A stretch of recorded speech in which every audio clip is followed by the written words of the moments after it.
Muy buenas a todos y bienvenidos a mi canal. Bienvenidos al análisis de Malditos Bastardos, una de las obras maestras de Quentin Tarantino.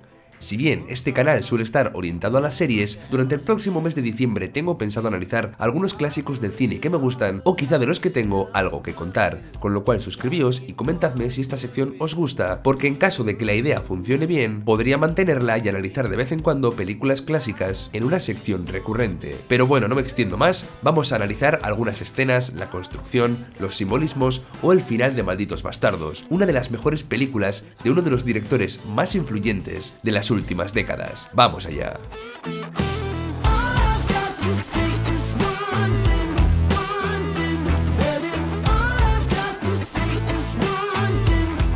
La presentación de Hans Landa es una obra maestra en sí misma, es posiblemente una de las mejores escenas de Tarantino, y eso es mucho decir. La escena nos va a introducir poco a poco pero con mano firme a la crueldad del cazador de judíos. El presagio de su llegada aparece tras la ropa tendida al sol. El plano nos muestra cómo detrás de una sábana blanca aparece el pequeño convoy en el que viaja el villano de la obra. Para mí, una escena que nos habla de cómo la desgracia alcanza a la familia en la rutina, haciendo algo cotidiano. De pronto tu vida cambia de forma drástica, igual que sucede en la vida real con las malas noticias o desgracias que nos alcanzan, igual que sucede con la guerra. Las primeras escenas entre Lapadit y Hans son como una partida de póker que Lapadit además ya esperaba, porque la llegada de su adversario no le agarra para nada por sorpresa. De hecho, como si lo hubiese ensayado decenas de veces, recibe con cordialidad a Landa. Me encanta la ventana en el fondo con los soldados, recordándonos la amenaza que supone Landa y de cómo su personaje controla la situación. Y me encanta también que el personaje, por ejemplo, pida leche en vez de vino, por el doble significado que esto tiene para mí en este contexto. La leche, por un lado, puede significar pureza o inocencia, ya que es el alimento de los bebés, y esto tiene mucho que ver con la actitud que presenta el personaje al llegar, vestido con sonrisas, alegría y buenas formas. De hecho, durante toda la película, el personaje de Landa va a mostrar esta cara amable constantemente hasta que las cosas se endurecen y entonces cambia de una forma repentina. Pero por otro lado, en esta granja la leche también es parte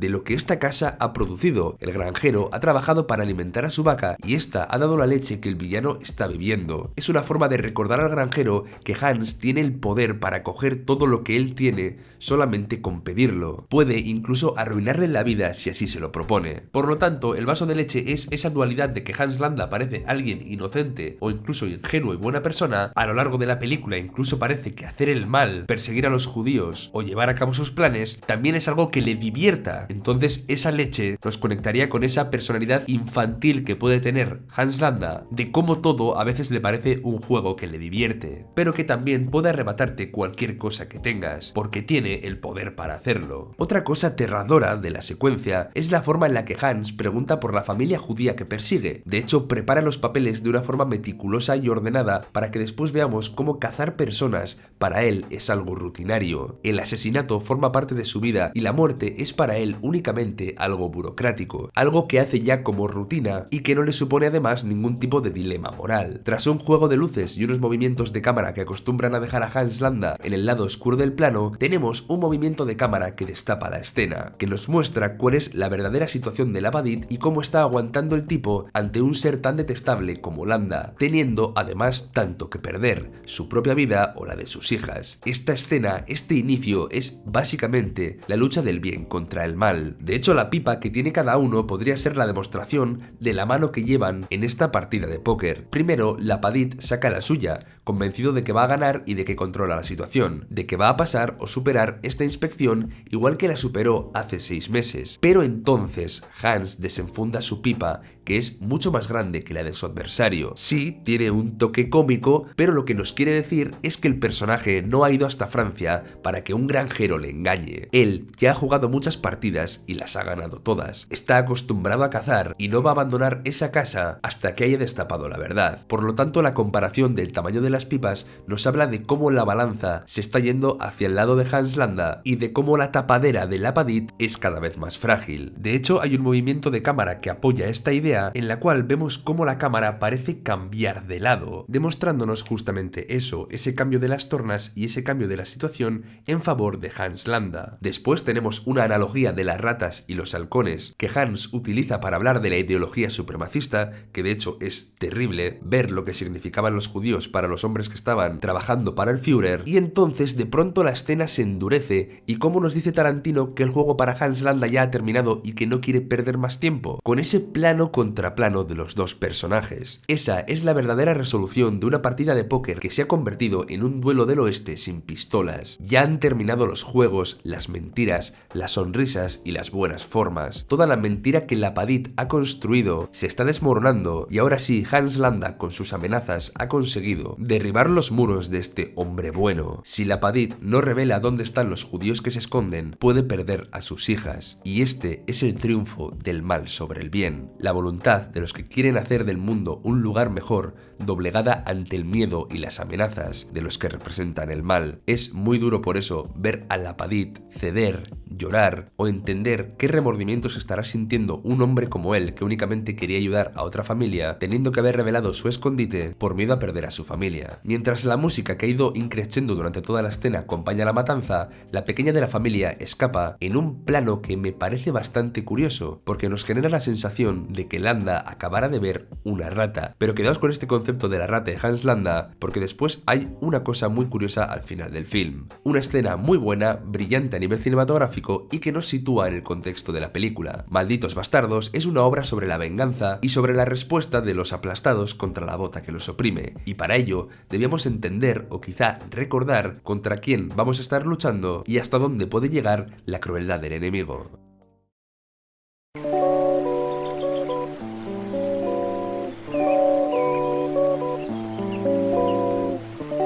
La siguiente escena en la que me voy a detener es la presentación del oso judío, porque también es una escena que representa muy bien el contrapunto de la película. Después de haber conocido al diablo, ahora debemos conocer a quienes no lo temen, a quienes se han propuesto hacer arder el infierno, devolviendo a los soldados alemanes todo el daño que han sufrido los judíos. Y tenemos entonces la presentación de otro de los personajes más carismáticos del filme, como lo es Donnie o el oso judío. Y su presentación en sí misma es una lección de cómo se escribe el cine de terror. Acompañadme que os voy a contar el porqué. Si Landa y su bando controlaban la situación en la primera escena, ahora es justo lo contrario. Tenemos planos contrapicados del batallón de Aldo, denotando que ellos tienen ahora el dominio de la situación y que custodian a 3 prisioneros. El entorno también es importante para mí porque es otoño y las hojas están cayendo. El otoño marca el final del verano, de la etapa de bonanza, para llevarnos al frío invierno. Y esto es justamente lo que este batallón significa para los alemanes. Su verano está terminando y su grandeza está decayendo como el otoño porque Aldo y sus bastardos acaban de llegar. Es el ocaso de un imperio. Y vamos entonces directamente con la presentación del oso porque es magistral. Lo primero que sabemos de él son los sonidos que hace su bate al golpear la pared. Un presagio terrorífico para aquel que está siendo interrogado, porque si no contesta, ese bate va a terminar estampado contra su cabeza. Únicamente con esos pequeños golpes, Aldo ya es capaz de amenazar al sargento Rahman, y cuando este se niega definitivamente, vamos a ver cómo la tensión de la escena se construye en torno a lo que no vemos. Esta es una forma muy buena de crear suspense y misterio. La escena va alternando imágenes del sargento Rahman y de la oscuridad del túnel, mientras escuchamos sin cesar los golpes del bate una y otra vez. Aldo y sus hombres mientras tanto divertidos con la idea de volver a ver al oso en acción, los soldados alemanes asustados y llorando, y Rahman aguardando su destino con la entereza de quien cree en una causa, hasta que la cámara casi se adentra en el túnel llenando el plano entero de oscuridad. Muchas obras de misterio, suspense o terror se construyen en torno a la idea de esta escena, temer lo que aún no se ha mostrado. Es por eso que muchas películas de miedo parecen asustar más cuando no sabemos qué era lo que se escondía en la oscuridad, y una vez pues han revelado al monstruo, al asesino o al fantasma, dejamos de tenerle tanto miedo y estamos más situados. Esto es porque la incertidumbre y lo desconocido asustan más al ser humano que la propia certeza, por terrible que sea. Nos da menos miedo ver una pared oscura sin saber qué va a salir de ahí que el hecho de saber qué es lo que va a salir de ahí por muy temible que sea. Aún así, esta escena está pensada por Aldo y sus chicos únicamente como un numerito para asustar a los otros soldados y mandarles un mensaje. Si ellos no revelan dónde se esconde el puesto de guardia, van a correr el mismo destino que el sargento Rahman. Por eso, después de que un soldado intente escapar y muera, el último revela de una forma tan rápida todo lo que ellos quieren saber, y la cámara lo apoya moviéndose con velocidad entre Aldo, el soldado, el traductor y el mapa. El personaje tiene tanto miedo que responde al instante, y este movimiento de cámara rápido refuerza que Aldo y sus chicos han conseguido que el soldado tenga tanto miedo que revele la verdad al instante.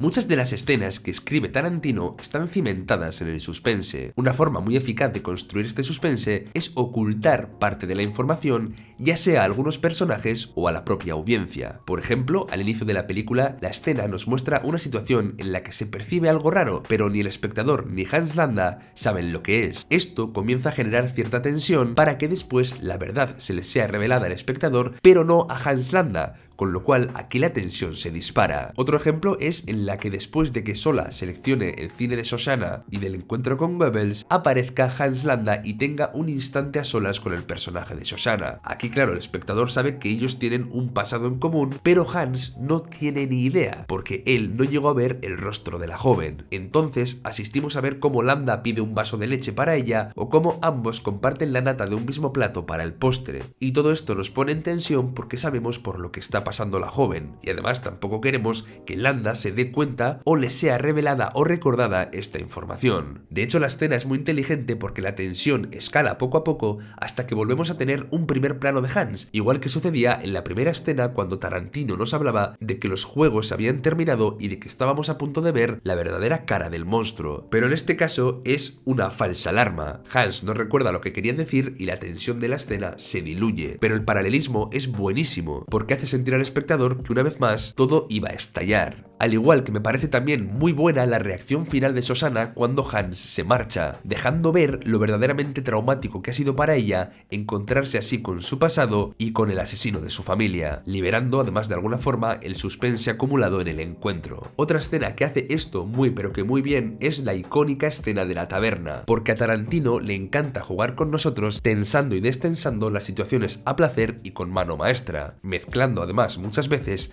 drama y humor. Sin darnos cuenta, la intensidad de la escena va escalando poco a poco. Pasamos de un instante en el que la única amenaza de los protagonistas es un padre primerizo borracho que les inoportuna únicamente con cosas sencillas, hasta que aparece un oficial que aumenta el nivel de tensión. Aquí volvemos a encontrar un equilibrio en el que parece que los protagonistas se van a salir con la suya, hasta que Highcox se delata con el signo del 3. Y aquí, como en una cantina del oeste, porque ya sabéis que a Tarantino le han influido muchísimo los westerns, tenemos primero una pistola, luego dos, luego 3, una escopeta o incluso la posibilidad de que los buenos de la película, entre comillas, maten a un pobre padre primerizo en esta reyerta. Como veis, la escena tiene diferentes niveles de intensidad, diferentes capas de tensión que van entrando y saliendo de la escena para jugar con nosotros en una secuencia perfectamente hilada hasta que todo termina por explotar, además de una forma muy intensa y en muy pocos segundos. Pasamos de un instante en el cual tenemos a un montón de personajes vivos y que un segundo después estén prácticamente todos o la mayoría muertos. Pero Tarantino además es tan enrevesado que incluso después de haber alcanzado el supuesto clímax de la escena, se guarda un pequeño epílogo para mantenernos en vilo un rato más cuando el soldado negocia con Aldo, con lo cual es una maravilla. Tarantino habitualmente trabaja con este tipo de secuencias que va tensionando poco a poco, tensionando los personajes que él ha construido para ver hasta dónde pueden llegar y en qué momento ese delgado hilo se rompe. Además, se le da muy bien después manejar los momentos sangrientos que suelen seguir a estos momentos de tensión, en las cuales el director se recrea, exagera o incluso añade toques divertidos. Con esta estructura de crear personajes interesantes, someterlos al estrés de ciertas situaciones, llevarlos al límite y después manejar cómo todo explota con esa maestría sangrienta, es una estructura, como digo, que se repite en muchas películas de Tarantino y en muchísimas escenas.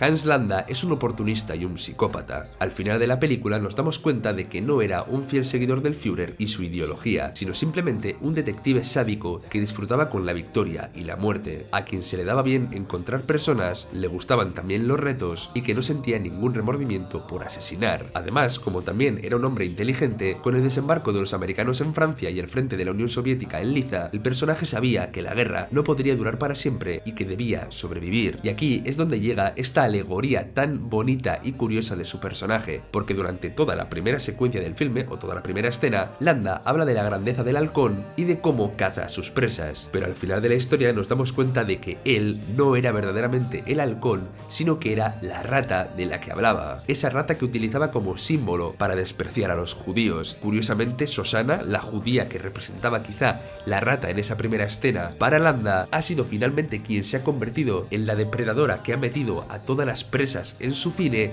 y en cambio él se ha parecido más a este pequeño animal que solo buscaba esconderse y sobrevivir cuando el imperio alemán estaba cayendo, abandonando el barco en llamas, con lo cual esta simbología o esta analogía de lo que Landa creía ser y lo que verdaderamente era, creo que funciona genial dentro de la película. Por otro lado, como os decía, Shosanna no consigue vengarse personalmente de Hans, pero sí consigue su venganza contra los máximos representantes de la ideología que había matado a su familia. Ella representa todo el daño y sufrimiento que han recibido los judíos y la muestra de que toda acción tiene su reacción. Si nos detenemos en la muerte de este personaje, tenemos un par de simbolismos maravillosos. Por un lado, mata a Frederick sola, amparada o silenciada por los disparos de la película en la que el propio Frederick está matando a otros soldados. Esto es una bonita ironía, como si sus propios disparos lo hubiesen matado. Pero luego su personaje muere porque su buen corazón se apiada de un hombre que parecía mejor que el resto, pero que al final resultó ser igual que todos los de su calaña. Es una muerte